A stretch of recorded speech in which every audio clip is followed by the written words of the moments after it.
Hello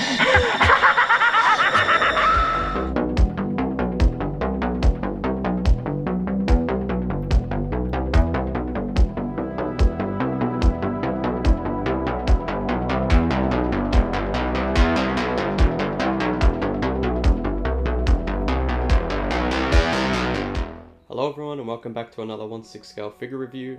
Today is going to be a pretty special figure review for me.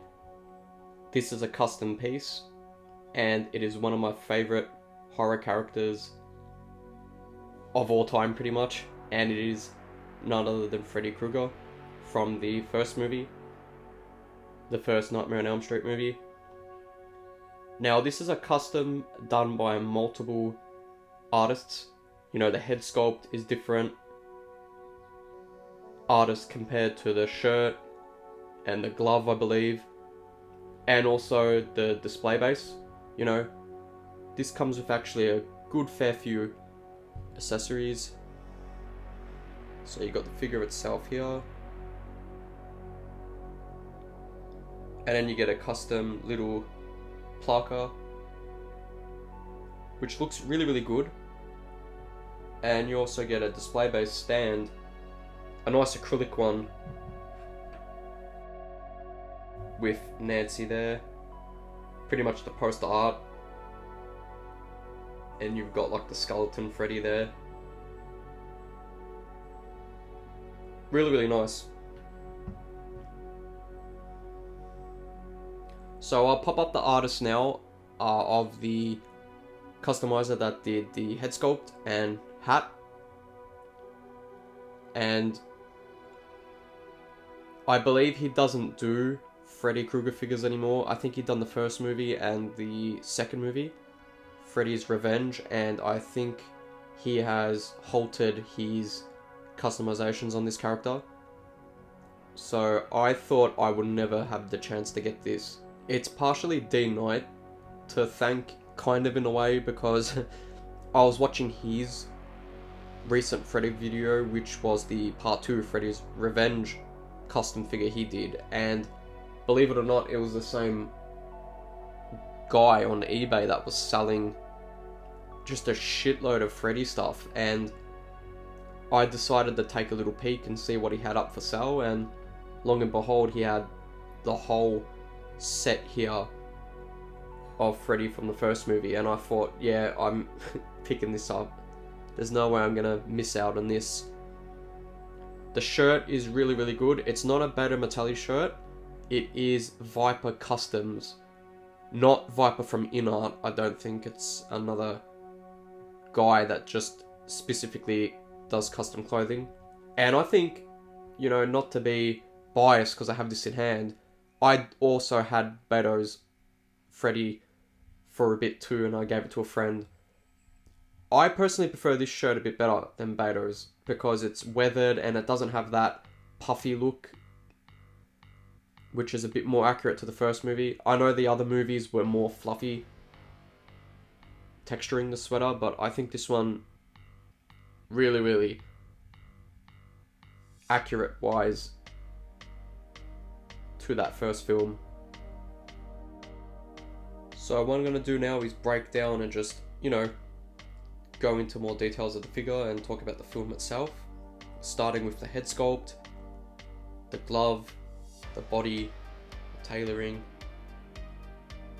the display base, and yeah, just talk shit about the figure and why I even have it in the collection, because I feel a lot of people seem to not add their input when it comes to why they even have it to begin with. If you guys do enjoy this, make sure you like and sub, and we'll get right into it.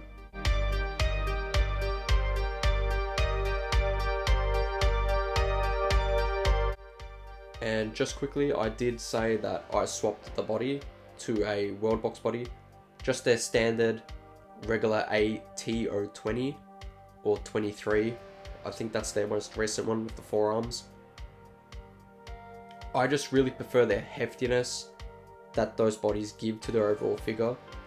Makes it feel a bit more premium, especially compared to the one that this guy already had, which was a really ugly Hot Toy regular body, I believe. I mean, it's got the Hot Toys wording and all that there. If I'm to guess, if I'm to make an educated guess, I think this is their Bruce Banner body, as most of customizers seem to gravitate towards that Bruce Banner body. But yeah, I just personally think World Box bodies are my favorite, and again, they give a really heavy feeling to the figure. And I've padded him as well slightly to give him that bulkier look, because I'll pop up some pictures now. You know, Robert Englund was not a thin guy, he was a pretty built, stocky guy. You know, he was a sportsman before he was Freddy. I'm pretty sure he did play American football, and he was a pretty big guy. His shoulders were distinctly big in the sweater, and that's what I've tried to emulate as best as I could with this body. And also the kind of gunslinger tilt he had, where he has this shoulder more naturally up, and then this one's more visibly down because the weight of the glove is kind of pulling him on the side.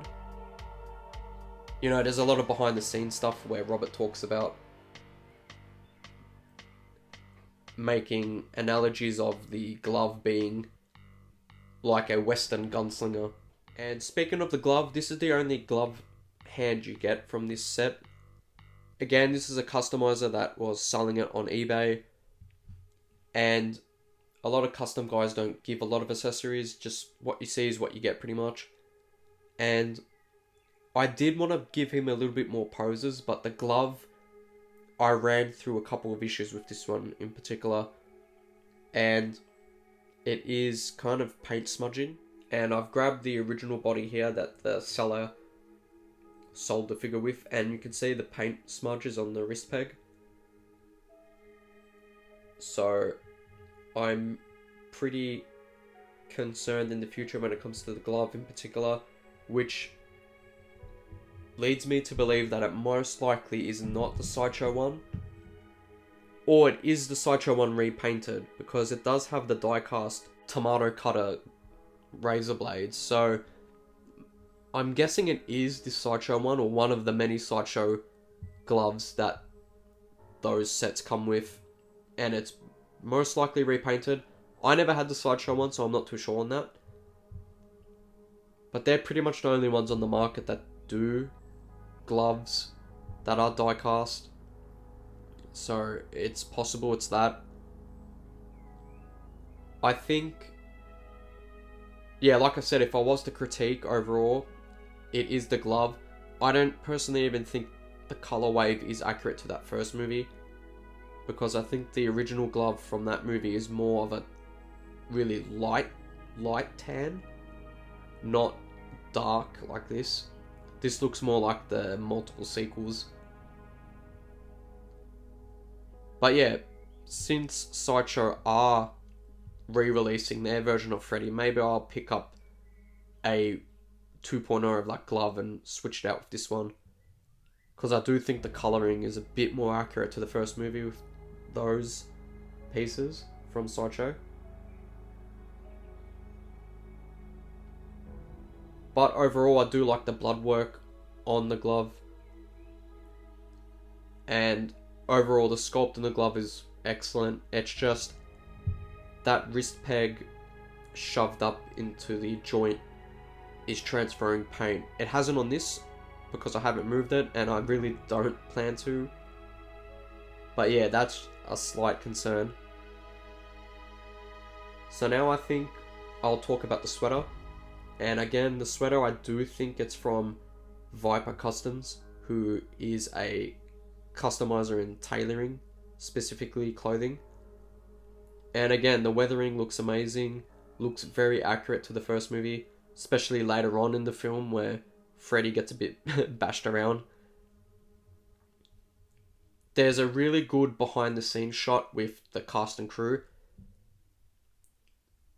and you will see it now, and it shows the texturing a bit better, and you can see it kind of has this similar texturing compared to the more fluffier Beta and Metalli versions, which is something that I really love.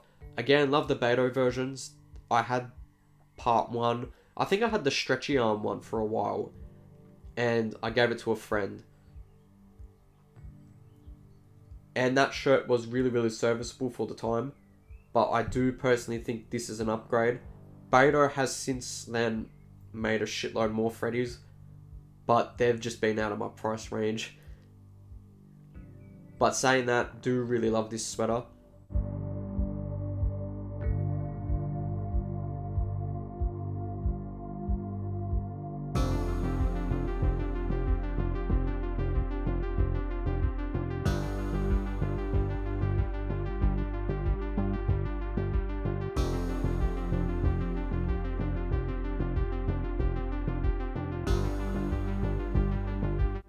And just zooming into the hands.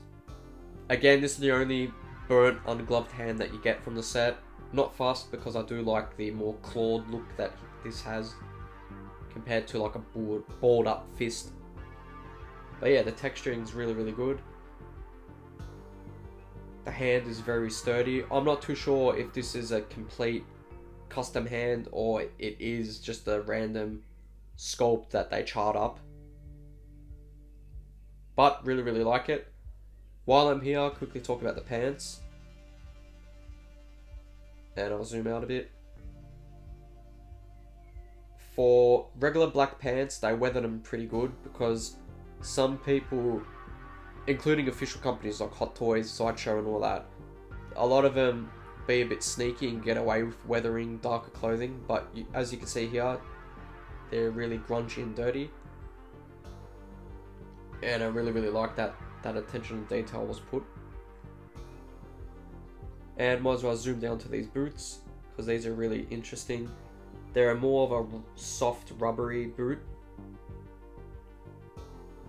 It's all sculpted, it goes up to here, so it is accurate cowboy style. Not too sure what these boots are, what make they are. I'm also not too sure if they are 100% accurate. I would have to watch Cosplay Chris, because he does good deep dives with Nightmare on Elm Street and that whole franchise. So after the video, I'll probably take a look and peek and see if they are accurate.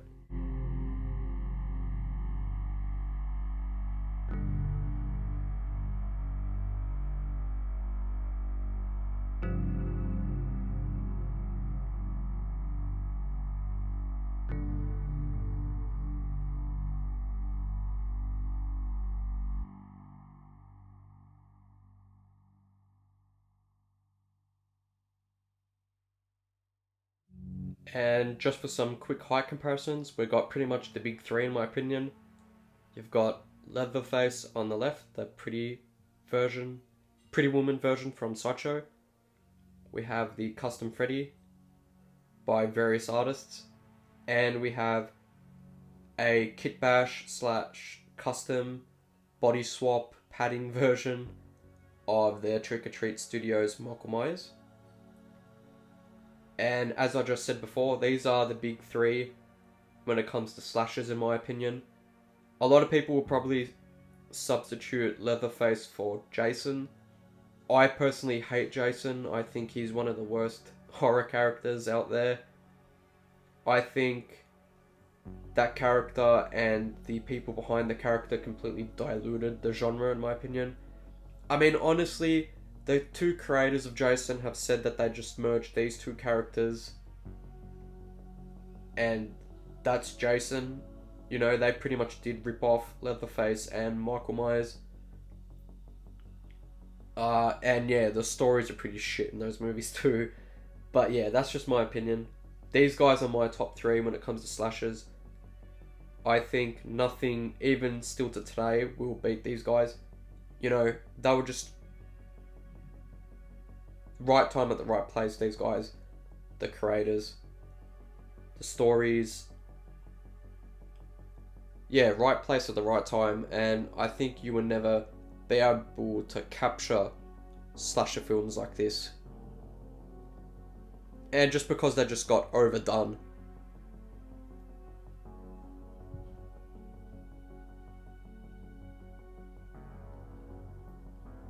But yeah, height-wise, I think they're pretty good. I would, however, say the Sideshow Leatherface is a bit too small. You know, Gunner, the man behind the mask, was 6'5", so he was a very, very tall guy, and I don't feel that this represents a 6'5" person. And Freddy and Myers, this particular Myers was pretty much the same height as Robert Englund, 5'8" to 5'10", obviously depending on the boots. And yeah, finally I got a Freddy, and I'm very, very happy that it was this artist. And big thanks to the seller on eBay that I got it off, because I would never have gotten it. And yeah, I think that's pretty much it for today. If you guys did enjoy this, make sure you like and sub. Keep a lookout as well, because the Present Toys Ripley is being sent to me. It's on its way. I'm going to do a comparison to the Hot Toys versions. Also, Sideshow has shipped out their 3-0 Spike, which I'm really, really excited about. I love that anime, and hopefully 3-0 dive into more characters. So, of course, keep your eyes peeled out for a review on that. Also, as you can see, maybe just between Freddy and Myers is the Enter Scarface.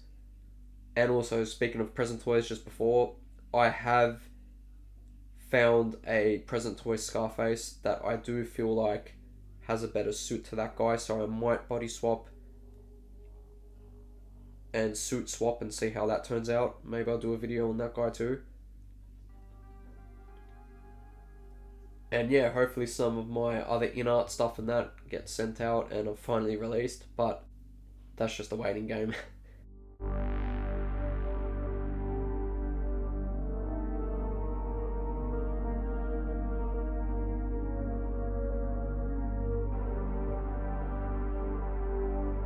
So yeah, if you guys did enjoy this, make sure you like and sub, and I'll see you in the next one.